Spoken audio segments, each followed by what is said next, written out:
we can help our brains by developing routines. It's kind of like, if tomorrow morning you guys were to get up and the first thing you would have a bowl of Cheerios, and every day for the next 7 days you had a bowl of Cheerios, I'm pretty sure on day 8 you would get up and your brain would go, "Where's my Cheerios?" Right?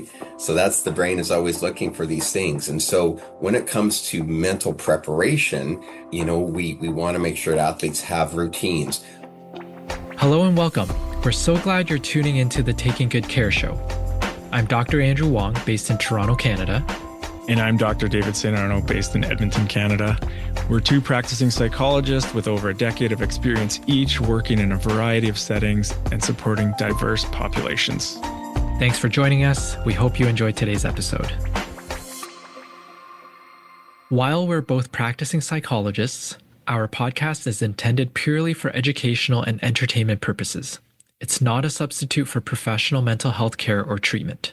If you're in need of support, we strongly encourage you to reach out to a licensed mental health professional in your area.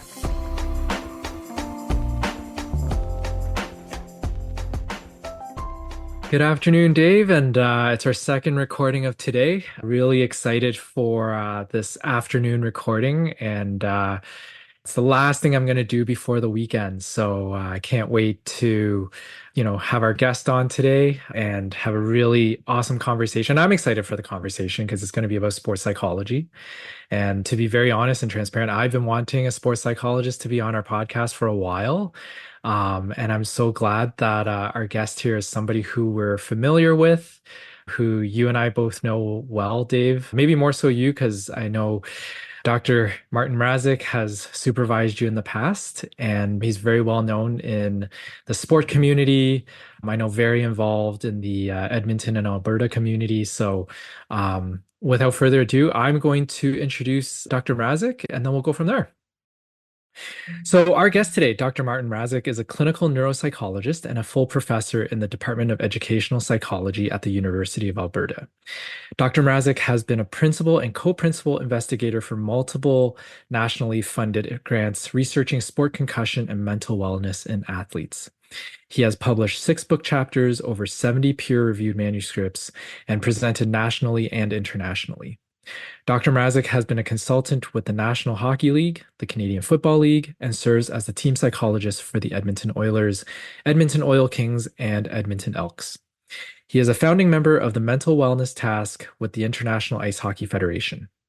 Finally, Dr. Mrazik is the co-founder of EAS Tech, a company that promotes and supports athlete mental wellness and performance. Dr. Mrazik is blessed to have an incredible wife, Marnie, and 2 amazing daughters, Madison and Mackenzie. Welcome to our podcast, Dr. Marty Mrazik. Thanks for having me. Yeah, this is a treat. It's been a while, right? We have not, I know we see each other or we know of each other in the community, but it's been, I think, when was my internship? 2018, 19, 17, something like that. So I think pretty much since then we have not had much contact. So it's really cool to get to find out what you're doing now, because you've done a lot since we last interacted. And yeah, like Andrew was saying, the sports psychology area that we have not touched on this podcast. So maybe help us understand a little bit more of what you do, and then we'll go from there with questions, and we'll see how this chat goes. Yeah, I'm sure you've probably blocked out that year of internship, from all the pain and suffering that I put you through. So I can understand that maybe the dates aren't very clear in your mind. So, but no, it's really great to see you guys and to know what you're doing and promoting the profession of psychology. As you know, I've been a professor for 20 years, and I think I have the greatest job in town, just to be a psychologist, to work with people. I love working with athletes, and so just to have the opportunity and to see what you guys are doing is really great. Yeah, and So Marty, actually, I wanted to ask you something really quickly. I know that, I haven't seen you probably since 2013. And so even longer than Dave. And at that time, you were doing a lot of concussion research. And it's so cool to see professors sort of go into other areas, and now you're into sport and mental wellness. And I'm just wondering for you, how did you get into the area of sports psychology? Because I think for many clinicians like myself, and I know a lot of my colleagues even here in Ontario and in the Toronto area, we all love, a lot of us love sports, but there's so few programs in Canada. And there's no formal training at even some of the biggest universities here. So how did you get into sports psychology and neuropsychology? Yeah, I feel very blessed. Just my pathway is kind of interesting. I always loved sports as a kid, and I dreamed of being in the NHL like most young Canadian kids, and that ended when I was 14 because I was terrible. And so I went the academic route and did undergraduate in psychology. Really, like last year of my undergrad, really found how much I loved psychology, and then did a master's and later a PhD in clinical neuropsychology from the University of Georgia. Go Bulldogs. And we after that, my area of research during my doctoral studies was sport concussion, and at that time things were just starting to take root. When I was doing my dissertation, there was literally 10 articles that I had to review because it was such a new frontier. So that was kind of interesting to try to convince my professor that it was worth studying. But again, very blessed that the timing of it was good. And then, so yeah, as I spent quite a bit of time just, understanding and researching, involved with different sport organizations about sport concussion. And then the psychologist in me really got activated because one of the things that we really learned is that athletes, not only after concussions, a lot of times they have to deal with mental health issues, but we started to see that, athletes would really talk about how the psychology side of things or the mental wellness side of things would affect their performance. And, as over time, and I think COVID was actually a very transformatory time because a lot of athletes, because they were isolated and not in their normal community, they really started to speak out about mental health and mental wellness. And Simone Biles and Michael Mhm. Phelps, these really elite level athletes, and they're suddenly talking about how they really struggled in their personal lives and in their performance. And I think it really got people's attention to say, like, wow, this wellness thing is a real deal. That even though athletes are superhuman in a lot of respects, they're human in other respects. And so, dealing with depression, dealing with anxiety, and seeing sometimes the crippling effects of that was really affecting their performance. And so, that was really important to me in the psychology world because we weren't doing enough, I think, to really help athletes at all levels just really understand what mental health is. My daughter, Mackenzie, was an elite basketball player for 5 years. Really proud of that kid, Canadian All-American or all Canadian, Canadian, all Canadian. That's the way you would say it. And, she would always say, Dad, athlete mental health is just different. So what Mhm. is that difference and what does that look like? And so I think my journey really starting in concussions, but really seeing that it's a much bigger landscape than that. And the mental health and the mental wellness side of things really emerged. And so it's interesting, but just when I talk to young athletes these days, the stigmas that we used to have, they're still there, but it's different now because people are willing to talk about them and people are open to talking about them. And even professional organizations are getting behind mental health awareness. And I think that to me is really important, but it does lend itself to the need for good education because what does that mean? And who do you go to and who do you see? So again, there's been a really interesting pathway to get to where we are. And you might have answered it, but just in terms of working with the organizations that you're at now and kind of how you would describe your role for other professionals or other psychologists that want to get into this, what pathway might they have to go? And for the general public, like how they might find someone like you if they're not, connected to a senior level or an organization that kind of brings on a psychologist.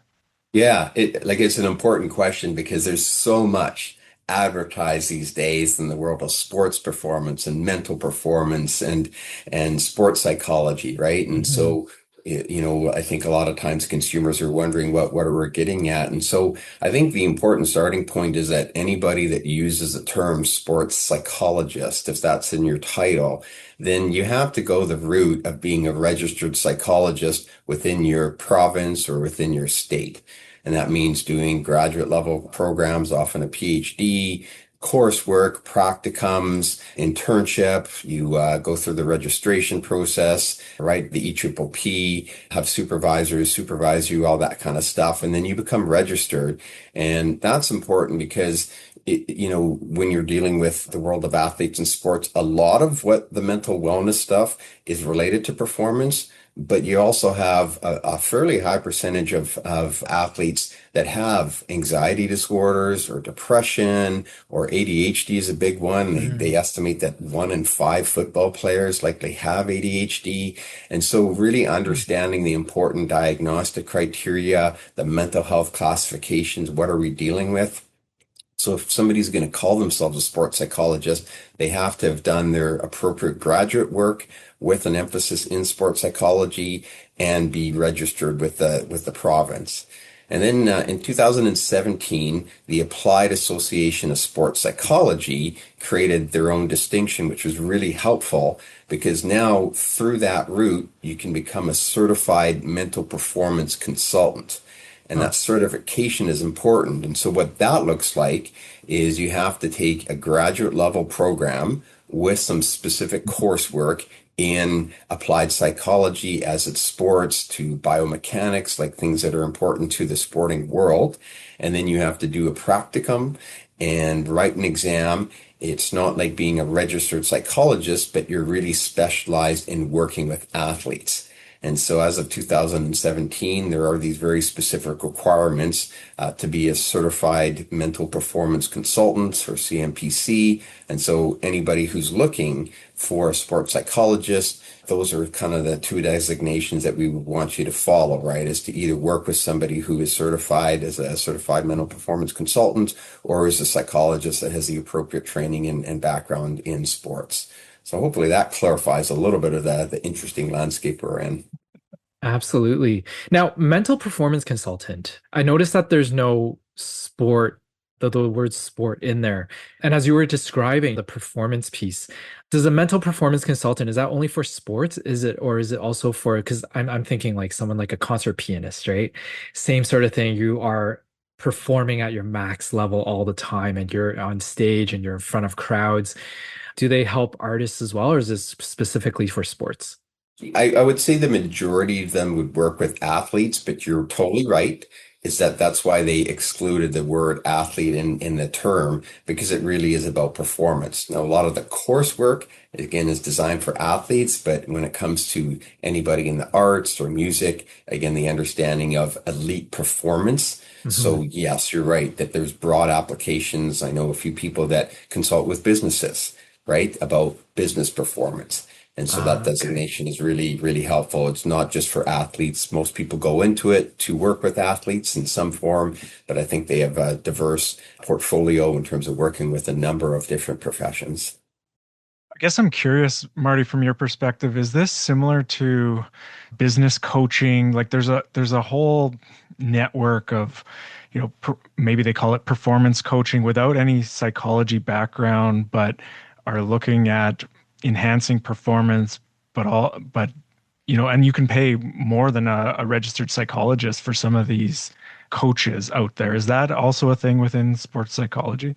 It's a big thing, and I'll be honest that it's a bit of a trap because you do get a lot of people that have, a lot of experience, whether it's playing hockey, playing football, in business, and they, broadcast and market themselves as being performance specialists, which is fine. But again, the reason why we get registered is to make sure that you've gone through standardized training, that you've gone through rigorous training, that you understand ethics and all that kind of stuff.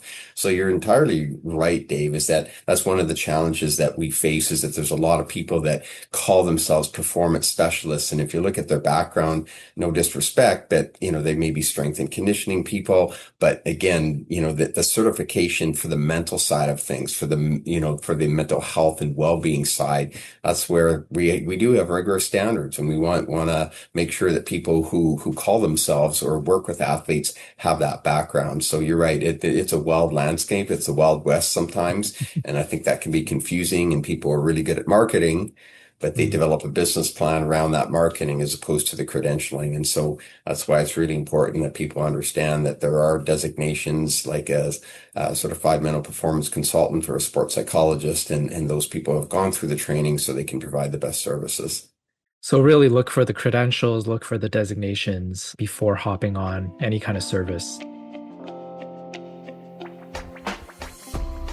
Now, as a sports psychologist, Marty, I'm hearing when you were describing the type of work that's out there for sports psychologists, what I heard is that one route is, for athletes who may struggle with mental health issues, whether it's anxiety or depression, and perhaps concurrent with that, the ADHD piece, there's possible sort of treatment that's in there. But then also the other route of it, and I don't know if I'm conceptualizing this properly, but there's that elite performance piece, right? So somebody who may not be struggling with depression or anxiety or mental health issues, but they just want to get the best out of themselves. Is that the right way to conceptualize sort of the role of a sports psychologist, where you sort of have these two pathways that you could work with certain athletes, or is there even more to that? Like, how would you conceptualize it? Yeah, no, that's a good description. And what I would say is that when people are seeking a sports psychologist, usually it's for one of three things. Some athletes just want to get better. And part of them getting better means how do they develop the mental mindset to be that elite athlete? And so again, there's that whole how do I get better? And what do I have to do to evolve myself as a player? A second area is, like you said, just we're dealing with when your mental game, when the mental side of your sport is getting in the way of your performance. And that can be for a lot of reasons, right? Sometimes we have mind chatter, we have our thoughts that get in the way, we had a bad hole.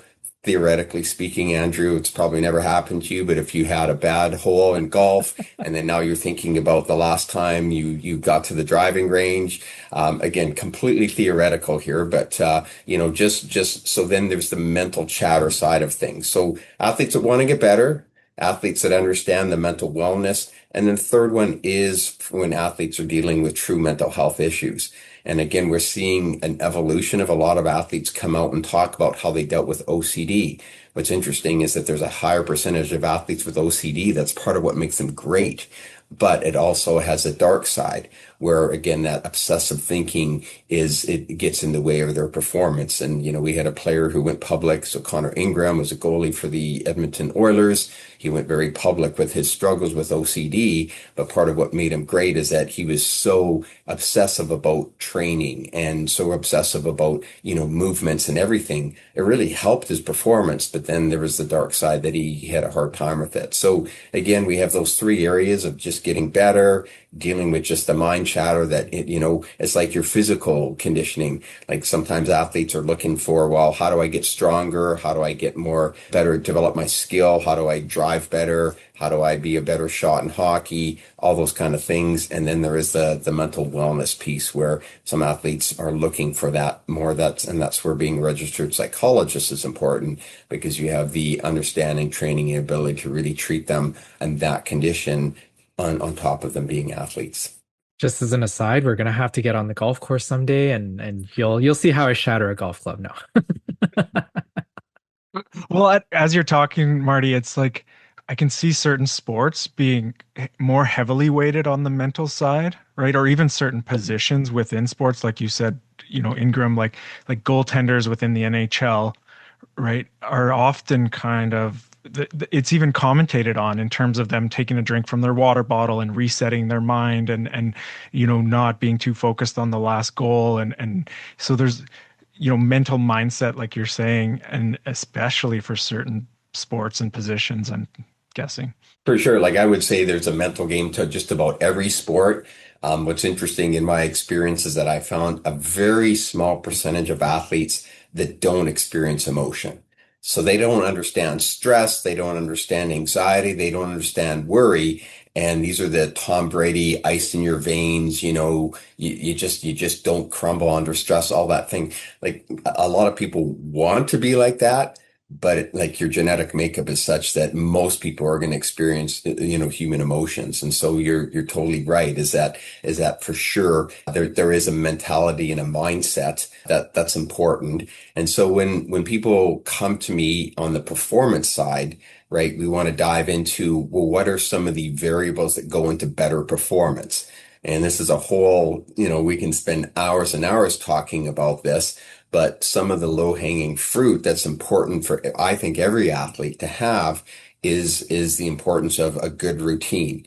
Because when it comes to sports and performance, there's so many variables that can happen. Anything can happen in a sporting contest. And we have these upsets, right? And people going like, how could I think it was Duke in the NCAA tournament, Oh right? my goodness, yes. Was a horrible giveaway at the end. And like, how does that happen? And so we're always wondering about that.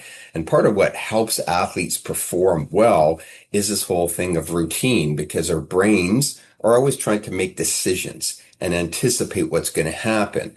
And that can bring about uncertainty. And what comes with uncertainty is performance anxiety, is like, how am I Mm. going to perform in a specific area?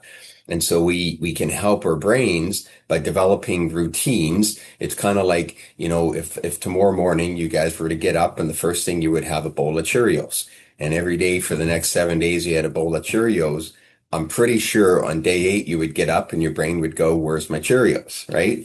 So that's, the brain is always looking for these things. And so when it comes to mental preparation, right, we want to make sure that athletes have routines, whether it's self-talk, whether it's Mm. stretching routines, our bodies, right? We have this biology that's set to hormones and circadian rhythms and sleep and when you eat and when you exercise. The U.S. Olympic hockey program has really dived into the relationship between testosterone levels and performance, because they're very Mm. interested in when do you work out before and when you're going to maximize, because when your testosterone levels are higher during the day, you're going to perform better. Right. And so there's all these variables. This very complicated machine is what are the conditions that we can do to really be in that mental zone. And I love Brad Stolberg's quote from Peak Performance, where he said that elite athletes don't just hope to perform well, they actively set the conditions in which they can perform well.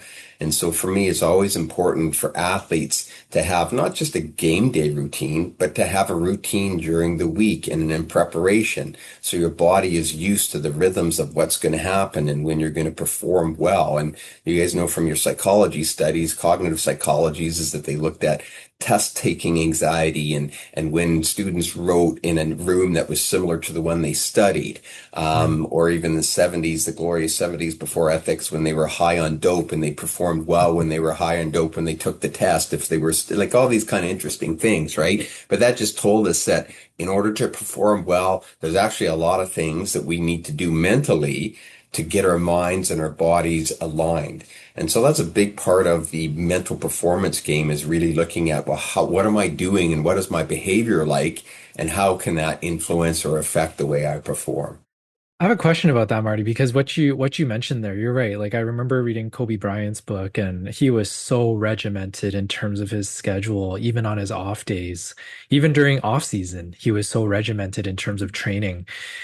Um, when I heard you describe that, I'm like, man, like athletes, those elite athletes, they have to be so disciplined if they want this. How badly do they want it? And not everybody is going to be as disciplined as the next person.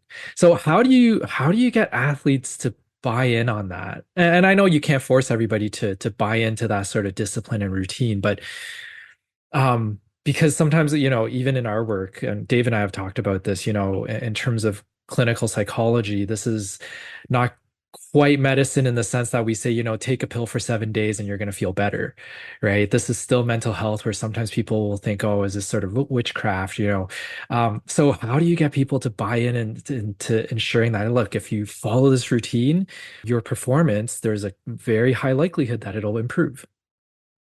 Yeah, and that's that's such an interesting dynamic is what are the cheat codes that people are looking for and so on. Yeah. Because when we look at performances, basically three things. You have your genetics, your natural born athletic talent, Yep. right? And for me, I have no golf talent, just in case you're wondering. And then you have your skill development and your conditioning. So that's where your other disciplines like strength and conditioning, your nutrition people, they come in. So if you want to be a better baseball player, you have to exercise and stretch and do certain weight training routines, that kind of stuff. And then about maybe a small percentage of it is creativity. And sometimes you get athletes like John Daly, who was so athletically gifted and did nothing for conditioning, and yet he was famous for smoking cigars and drinking whiskey and winning tournaments. Like he was just that good. But that's not the average person. They're pretty rare and they're not a model of what we want, right? So when it comes to athletes, I think that it's really important for them to really understand what they bring to the table, what their mental superpowers are, and where are some of the areas that they struggle. Now, I've had the privilege of working with, some pretty high level athletes, and some of them, they're happy with what they're doing and they're not really interested in the mindfulness stuff or the mental side of things because they're so naturally talented, right? I always think there's a bit of room. There's a few athletes that I would say, I like, honestly, this guy is so talented, like Tiger Woods or whatever. They have to try to do bad, but that's so rare. So I think everybody, what do you want to do? What's your purpose for playing sport? And most people want to do well. They want to perform well. I think we know the feeling of being in the zone, right? Where just that free play where you just go, man, that was the best round of golf that I ever had, which is probably what you're doing on a regular basis, Andrew, is that great round of golf. I haven't seen any social media posts, but I'm sure that's the case. But not everybody has that superpower like you have to get in the zone, right? To just kind of be in sync. And so it's a very interesting question of what does it take? And every athlete is different. You have your extroverts, you have your introverts, you have your Mhm. morning people, you have your late night people. There's so many variables that go into your performance. And so understanding what it is that makes me great and what do I have to work on that continue to make me better, I think that's a really great question. And so most athletes that want to get better are asking themselves those questions. And that's Mhm. where a sports psychologist or a certified mental performance consultant can really help in is just weigh in on what's going through your head and what are the things that you have to do. I'm listening with one ear, thinking about all the soccer that I'm coaching, my community league sons soccer, and the tidbits that I'm picking up on. You were saying the low hanging fruit, and I'm thinking, okay, first question I would ask is, what is your routine? And if they say they don't have one, well, then we're looking at building a routine. And then as a coach, what routines do we build? And even the World Cup that's going on right now, there's debate about whether they fly down and start training and practicing in the stadium that they're going to be playing in at the altitude that they're going to be playing in, right? And so based on what you just said, I'm like, okay, this makes a lot of sense. You want to be able to just almost, walk in and know what you're doing and not have to kind of figure out where do I get my water and where do I get this and what do I need to do for this. Eliminate all of that so that you can just perform and find the zone that Andrew, I guess, is in most of the time. Yeah, no, exactly. I mean, freeing up mental space and that it's a very interesting question is what are the variables that go into getting us in the zone, right? Where you play free and easy. And I think there's an interesting anecdote from Mark Zuckerberg, who's the CEO of Meta. And when he's in public and he's talking to the public, most of the time he's wearing a t-shirt. And somebody asked him one time, like, why do you wear a t-shirt? And he says, I have to make a lot of high level decisions every day. And if I'm spending my mental energy deciding on what clothes that I'm going to wear, then I'm not freeing up the amount of mental space that I need to make those high level decisions. And so, like you said, I think a lot of sports performance, a lot of athletes, they worry and think they have to do a lot of things, and they think about this and they think of that and, all the things that they go into and they overthink it. And that really clouds up the mental space. And so I really think that routines are so important, even for young kids, that they get themselves in a routine. So they come. And soccer is a place where they can just have fun and enjoy life and be together, like really that importance. But you can't do that if, you're getting yelled at, or, if there's like, there's a lot of stuff that happens in a day. And so I would agree with you is that think about your experience, and most of your positive experiences probably came when you're mentally free, right? Where you're not worried about a lot of things. There's not a lot of pressure on you. I mean, some athletes love the pressure. That's when they thrive. That's a whole different conversation. But I would say for the younger kids, definitely get them in a routine, help them go like relax, get themselves to just be here. We have the cathedral effect, which is an interesting thing where, if I'm sure you guys have been to Europe and you go to these amazing cathedrals, and we know that the abstract parts of our brain are activated by looking up, and especially looking into the sky and then looking up. But when we look down, we tend to be problem solving and doing math where there's a definitive outcome. So even just how you breathe and where you look can be freeing, right, for mental space. And if you look at a lot of the soccer, if you look at Messi, what is he doing before he takes a penalty kick? Watch what happens to his face, right? Because in 2014, he missed a penalty kick. All right. And if you look at the difference between him then and now, guaranteed he's been working with somebody that's walking him through for that moment. So I could say that's a cool thing about sports performance, man, is this is a machine, and how do we activate unleash the potential in our brain? And I think it can start young. I think that even kids 12 years old, they understand a routine. Like before you do anything, let's do some breathing, let's stay connected, all that kind of stuff. So yeah, there's an awful lot to it, which is really cool. I think what this also speaks to, Marty, is like my son plays select baseball here, and he's almost 8 years old, and um, it really speaks to the importance of that warm up and having a routine during the warm up. So we get to the ballpark an hour before, and as a team, we're warming up. We've got stations, we got rotations, but it's the same thing every time. Like the kids now know that when you get to the diamond, you hang up your bag, put away your bat, put away your helmet, come out to right field, start warming up with the coaches, and so on and so forth. But it's like a routine. It's automatic now. There's no question. What do we do now, coach? They just go and do it. Yeah, and like, why is that helpful? Well, it allows you to focus on kind of free up that mental space to play. At the younger levels, again, they need a lot of reminders, right? You Mhm. don't want them to just go out and play free and do whatever they want because they'll start picking dandelions, right? But, you do want them to be thinking about certain concepts, but you don't want that to be crowded, because when you're overthinking it, it really doesn't help, and it really, really causes problems. So 100%, there's a lot to what it takes to really free up your mental space. And this is a question that I have that I'm really intrigued. What are the variables that for you, you're a busy guy, you've got a young family, and you want to go and have a golf game. So what are some of the things that you do to activate your mind so then your body and your mind is as ready as it can be for that given situation, right? Like there's a lot to that, right? Is what are the thoughts that are going through your head? And you have mind chatter that's like, you're thinking about that. Because what's interesting is that when we look at performance, we know that 1% of the population is able to effectively multitask. 1%. All right. And so that means psychologically, 99% of us think we can multitask, and we do it every day, right? How many people are texting and drive, like all that kind of stuff, right? So when we do studies and we put people in MRI scanners and we look at, we have a multitask, psychologically, they say, yeah, I did well. But in reality, objectively, they made more mistakes. So that's interesting, right? Is that we really need to understand how our brains work, and that yes, we want to free up as much mental space as we possibly can in order to play at our best. So, Marty, one question I do have is, you work with all the different organizations and, with all your years of experience, are there some common mental health challenges or some even mental challenges that athletes have faced? Is there sort of a common factor that you've seen over the years? Yeah. So, the question there is, when we think about our brains and making good decisions and playing in the moment and playing at our best, there's usually four areas that will shut us down.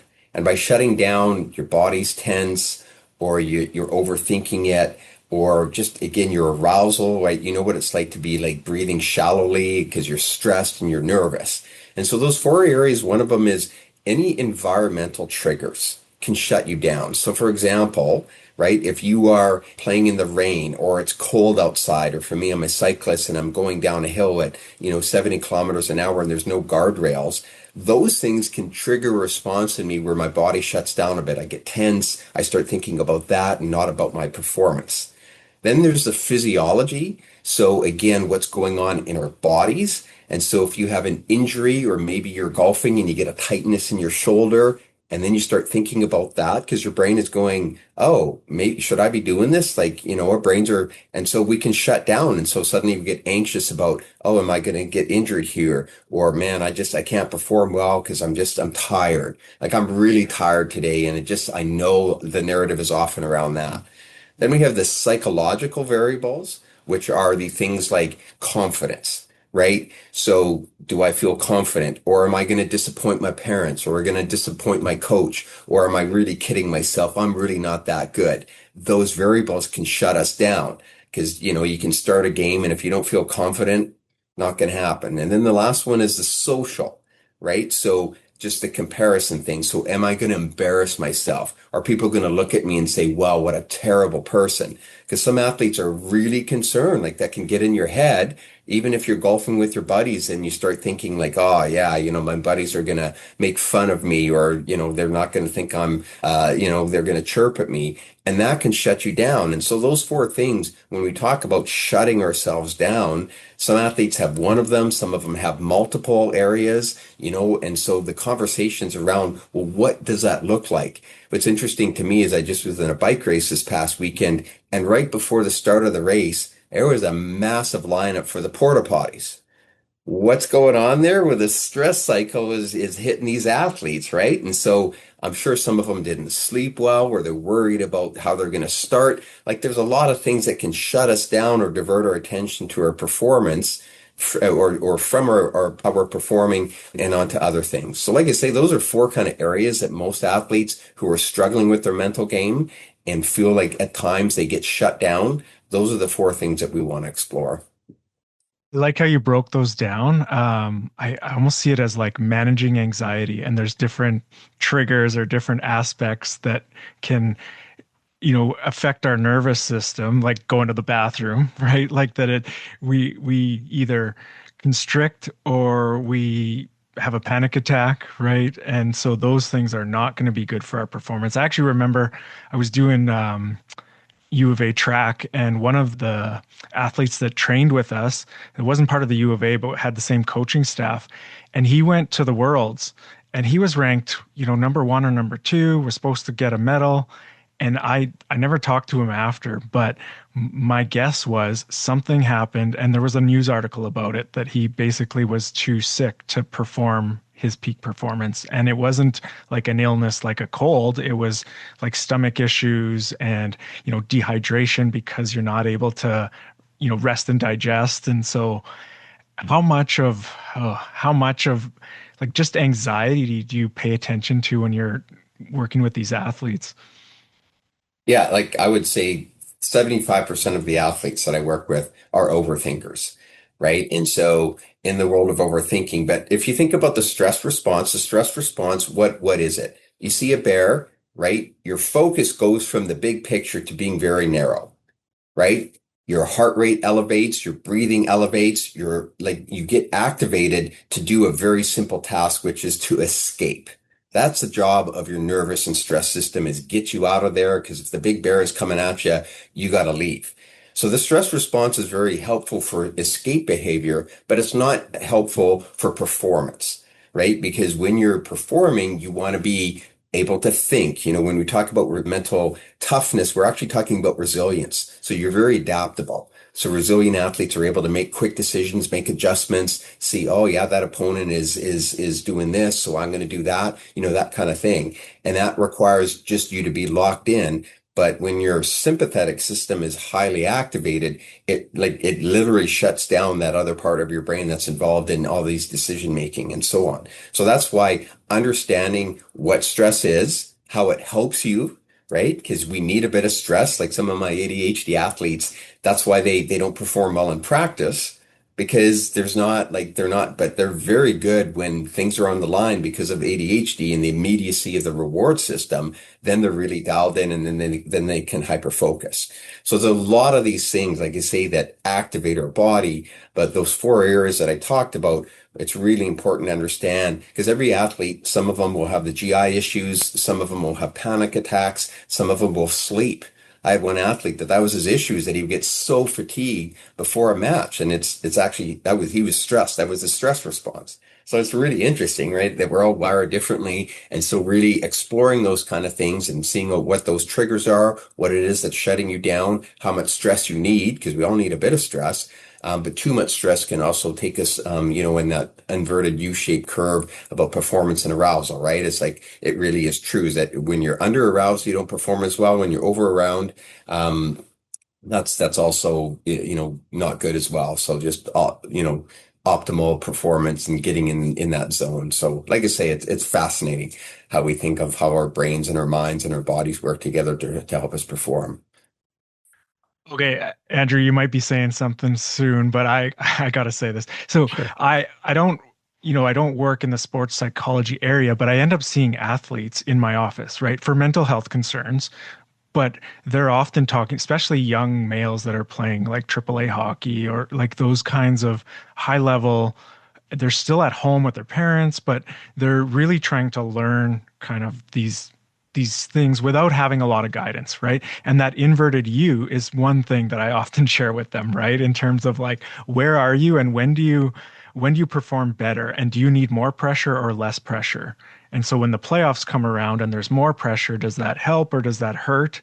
And then I'm thinking about coaches, right? The coaches that are screaming at these players, some players do better with a little bit of pressure, and other players are going to shut down more, like what you're talking about.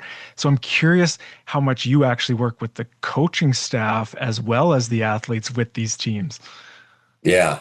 And that's a great comment, Dave, because I think when we look at the sport culture, I think we are seeing this evolution of coaching styles. And there's an interesting, discussion in Edmonton right now about how that style could work and is it going to work and why would it work and why would it not work and all those kind of things. But I think, the question that you're talking about is, again, sometimes for some athletes, especially those that have trauma in their background, yelling will shut them down.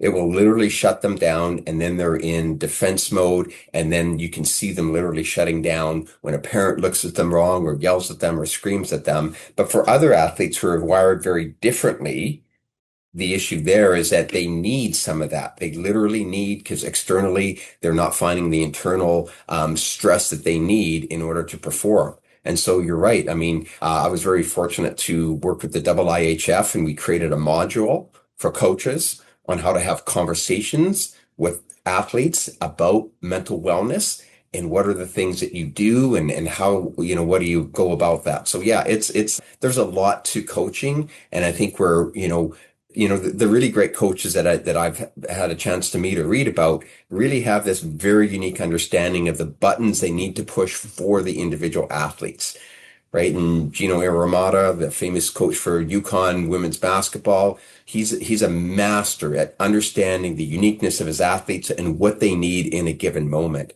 And so there's a lot of sports psychology in that, right? Is like, what do you say and what does that player need and how is a response? Because those things are really, really important in order to get the best out of your player.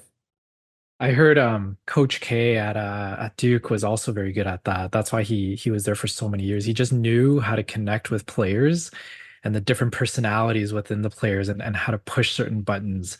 And he got to know his players so well. Marty, I have a question around the resilience piece. And there's so much work that I'm hearing that you can do with athletes and with coaches and trying to get the best out of every athlete who you work with.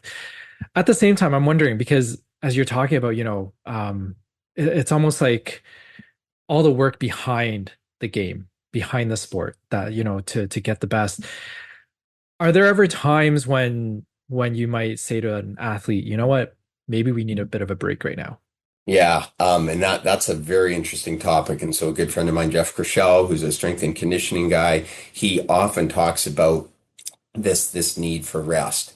And it's very true that like nowadays, I think unfortunately there's some cultures, especially hockey seems to be not really great for this, of hockey 365 days a year, 6 days a week, these very regimented schedules. And while that's helpful in some regards, right, to routine and structure and all that, it also is psychologically taxing. Hmm. And there's some interesting research from some athletes that they really, for them to perform at their best, they actually step away from the sport, right? And Kylie Massey, famous swimmer for Canada, she took 6 months away from the sport. She's getting older, and then I just read yesterday that she, after a 6 month of hiatus from not doing swimming at all, she's more motivated than ever. Right. And so there is that really interesting dynamic of understanding that being good at something is good, but you also need the antidote, which is the mental rest. And so it's a great question is what for you recharges your batteries, Andrew? Or Dave, what recharges your battery? Like truly, like what does rest mean? It's not laying in bed and closing your eyes. That's part of it. But what is mental rest and recovery for you? Where you're in a different zone, maybe it's you're reading a book, or maybe you're painting, or maybe you're playing the piano. But you know what I'm saying? Your mind is just not on what it normally needs to do. It's somewhere else. And time doesn't matter, right? Sometimes we call what we call social recovery. So for some athletes, when they're stressed, the best thing you can do is go out with your teammates. Best thing you can do is hang out with them because it gets your mind off that. And so social recovery. So like I'm saying, it's a really interesting formula of guys like LeBron James and Giannis from the NBA. They are very purposeful on rest, planned rest, right? And that's the point, right? That you're making is that, not only physiologically, but psychologically. But everybody has their own cheat codes. Some people need a lot more rest than some people. A friend of mine who was just a great Ironman, he too much rest, he'd go crazy, right? The first time he did an Ironman and he tapered too early, like he was just like going nuts. And so he was super stressed and he was in his head and like, did I train enough? And did like all this kind of stuff. And so he had to adjust his schedule the next year and he won Ironman Canada because he figured out when he had the rest. So like I say, it's a really important point, Andrew, which is what is purposeful, meaningful, helpful rest and recovery? And what does that look like? And I'm going to pound my pulpit here, but the whole thing about, in young athletes, I think we're specializing way too early. I don't think it's a good idea for most athletes. Everybody wants to be Tiger Woods, but that's not most athletes. So you really have to, the multi-sport athlete tends to perform better, less psychological burnout, all that kind of stuff. One of the players that I worked with had a really interesting insight because he's a great hockey player. He's played in, the junior leagues for a few years. And he said that when he played hockey, he would skate circles around his friends. When he played another sport, he wasn't as good as they were. And so now he had to deal with that failure. He had to deal with that stress of, oh, hey, I'm not as good at this. So I have to figure out how to be a better athlete. And I thought that was a really great insight, which is to say, if you're not doing that, if you're just doing the thing that you're really good at, psychologically, like you're not developing resilience, you're not dealing with that, that grind that you get and like all that kind of stuff. You have to deal with all that stuff. So anyway, I thought that was a really interesting anecdote about the importance. I know that's kind of taking our discussion to a different place, but your original question, let's get back to that, Andrew, was okay, what does rest look like and what is the importance of that? Actually, this brings up a pet peeve of mine. So, working from the outside and seeing athletes from a psychologist perspective, let's say, for example, a death in the family or some other major kind of personal crisis is happening in this young athlete's life. Sometimes the advice from the team is, well, just take time away. Like just go and, get some help from somebody and then come back later. But that actually is counterproductive because the routine of the practice and being around the friends is really important while they're coping or adjusting to this change. And so I don't know, I'd get your take on this, Marty, but in terms of teams and coaches, to not just assume that time away from the team is going to lead to healing and growth. And maybe it's not playing games, but you're still involved with traveling with the team and practicing and the routine that you've talked about earlier. Yeah, well, David Pastrnak from the Bruins is really like he talked about that because his dad died. His dad was his coach and mentor and everything, and his dad died. And he says, like, for me, just to go to the rink kind of brought a bit of normality to it. And so that was really important. It's a little tricky, Dave, because sometimes people use sport as an escape and not a healthy one.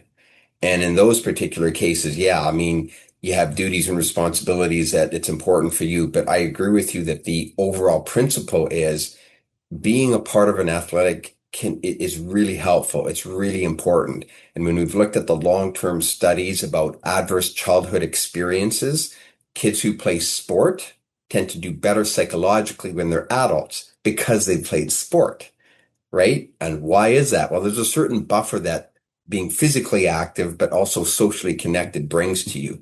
So I 100% agree with you is that you have to be very careful not to assume that the best thing you can do is to be away from the rink, when in some cases that's the worst thing you can do because you need to be distracted. So there's some tough decisions there, but I think at the same time, you're very right. You're onto something, which is we can't make assumptions about how that athlete is, what they need in that given moment.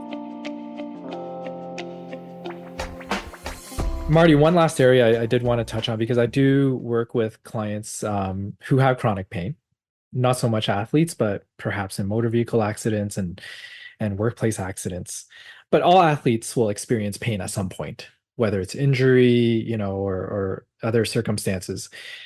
How can psychology, or I guess specifically sports psychology, help athletes with pain management, coping with pain, overcoming pain, and getting back onto the field or the ice?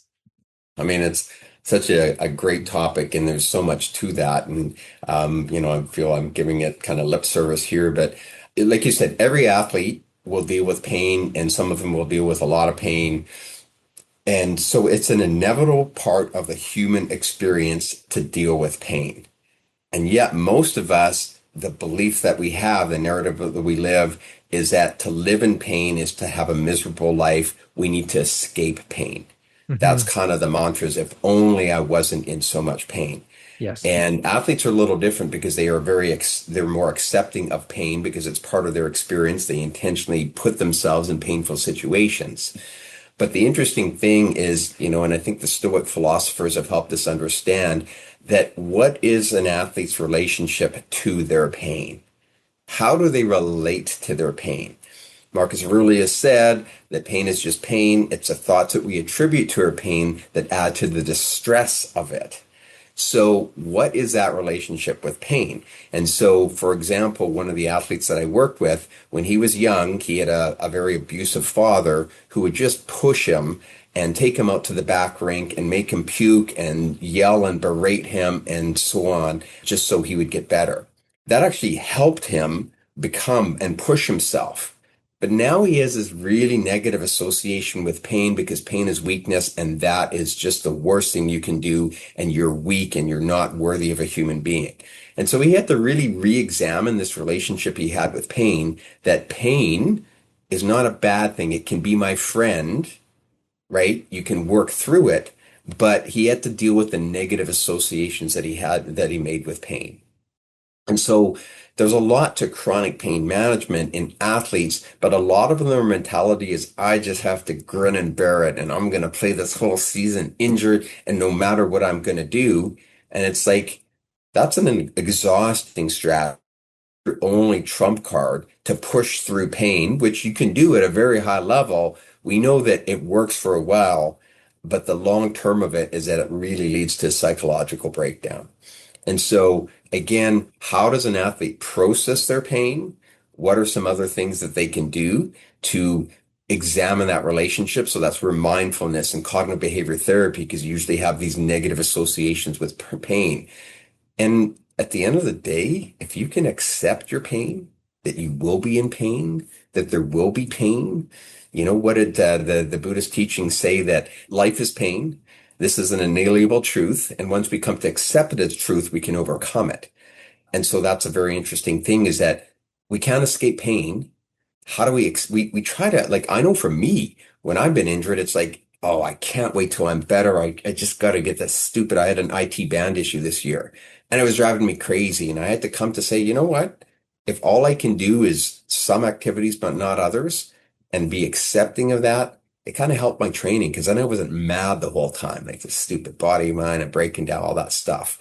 So again, I think for a psychologist, we're pretty good at really asking and understanding what is that person's relationship with pain. How do they relate to their pain? Is it all negative? And how can they accept pain? What are the processes they can do? So then when you are in pain, it's not this miserable, horrible, maleficent experience. It's actually where you can actually understand how the world works and how you work, and that it's okay and all those kind of things. So like I say, it's such a fascinating topic to me. I'm sure I can see you thinking about some things, Andrew, right? Like just I am. when you I deal with am. pain. So that's kind of a very brief cursive overview. I'm sure you guys have lots of thoughts on them because you work with people who are in pain. Well, I was deep in thought because like we've had baseball tournaments this year and I'm on the coaching staff for my son's team.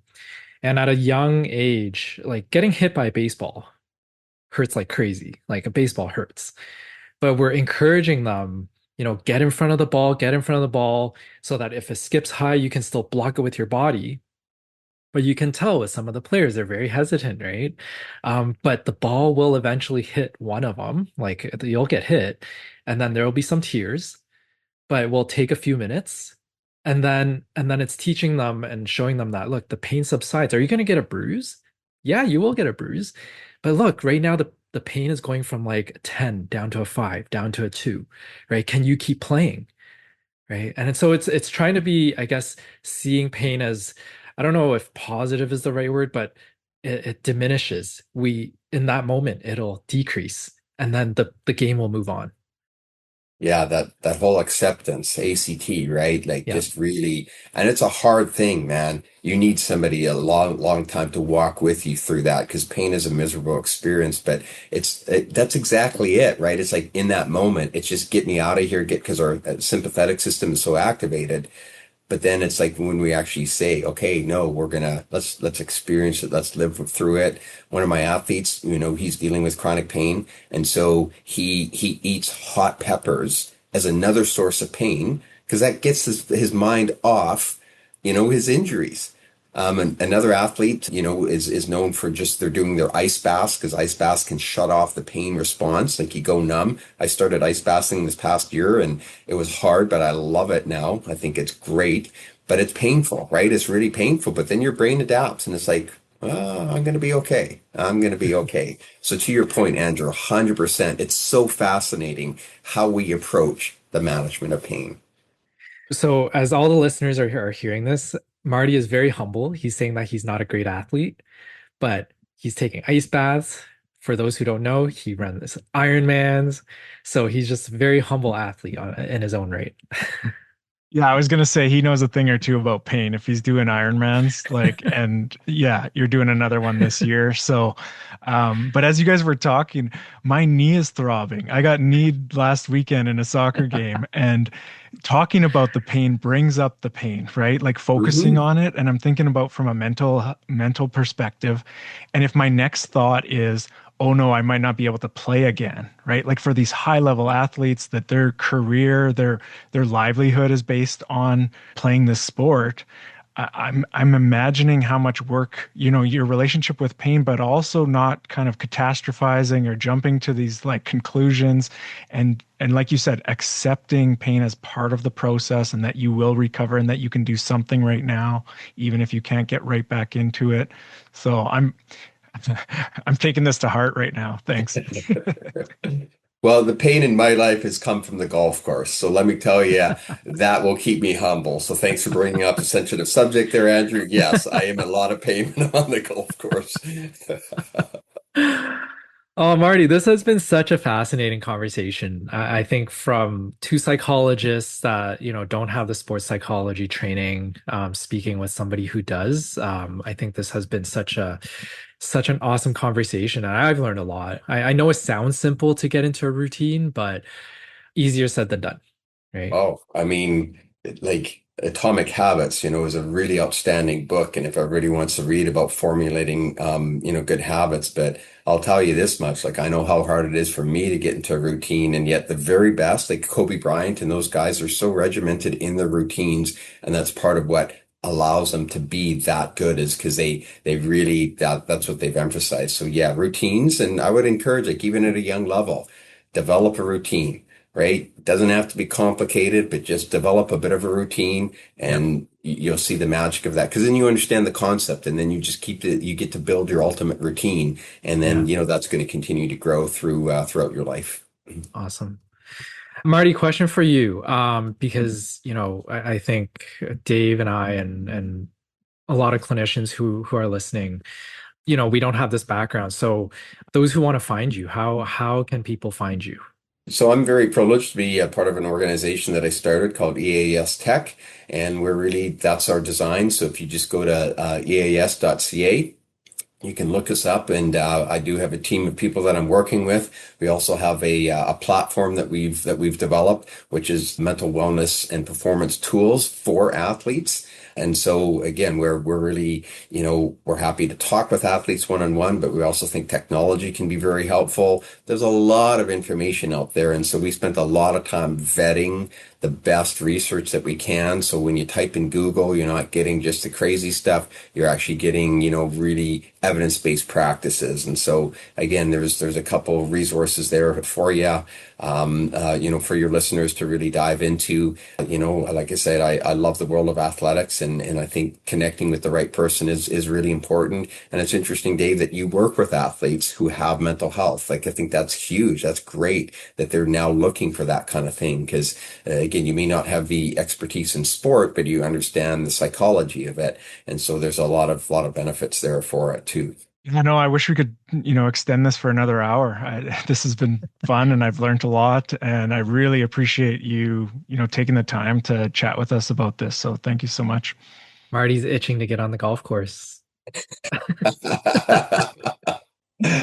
Yeah, that's if you got that from this conversation, Andrew, then maybe we got to talk about listening skills. But no, you know what? I mean, golf is it's great for the social side of things. I've come to accept my major limitations in the area of golf, and if I get one or two holes that I'm pleased with, well, that's a good win to me. So yes, I'm evolving in my love of pain. I have a lot of swear words that come out of my mouth when I'm golfing, so that's how I cope with the pain of it. So as listeners, if you like today, if you were, you found this helpful or you think someone else might find this helpful, please spread the word, hit subscribe, like. The podcast is growing and the more people it gets out to, the better off I think the world will be. So I mean, that might be a little bit too much, but we are trying to provide a free resource for folks to get some information and then, find a direction. And like, Marty's offering his clinic and where he's at, there are resources out there and you can do more of a deep dive in specific areas tailored for you or, people in your family. So if you like this, hit subscribe, follow, share this with friends and family, and yeah, take good care. Take good care, everyone.